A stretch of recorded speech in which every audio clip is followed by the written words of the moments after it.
अल हमरा हाल नंबर 3 मौजूद हाँ। हमारे साथ एक बहुत प्यारी सी डांसर हैं, फ़नकार हैं और इन्होंने बहुत अच्छा परफॉर्म किया। हम इनसे बातचीत करते हैं। जी मैडम अस्सलाम वालेकुम।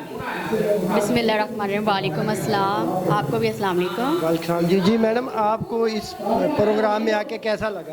मुझे बहुत अच्छा लगा। सबसे बड़ी बात तो ये है कि मैंने जिस महान हस्ती का गाना किया, उन पर परफॉर्म किया।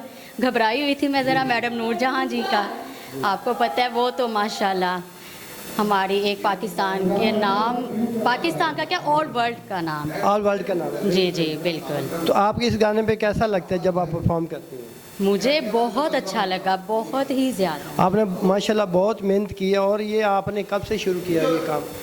ये मुझे छोटे होने से ही शौक़ है, बचपन से ही शौक़ था। बचपन से ही शौक था। तो अब तक आप कहाँ तक पहुँचे इस शौक को लेकर? ये तो आपको पता है कि ये रुकता नहीं है, ये एक समुंदर है, जितना आप सीखे उतना कम है। माशाल्लाह। इसमें आपको इनकम भी होती है या बस परफॉर्मेंस और शौक? इनकम भी होती है, क्यों नहीं होती। और इज़्ज़त भी माशाल्लाह अल्लाह पाक नवाजते हैं, ये भी है। माशाल्लाह। Thank you. जीते रहें जी। Best of luck. Thank ये you. मेरा वादे पंजाब के हवाले से आप क्या कहेंगे? अल्लाह आपको और तरक्की दे, ऐसे ही आपका नाम रोशन रहे, पाकिस्तान का नाम रोशन करे। Thank you madam. अल्लाह सुना आपको भी तरक्की दे। जीते रहें। अस्सलाम वालेकुम। वालेकुम।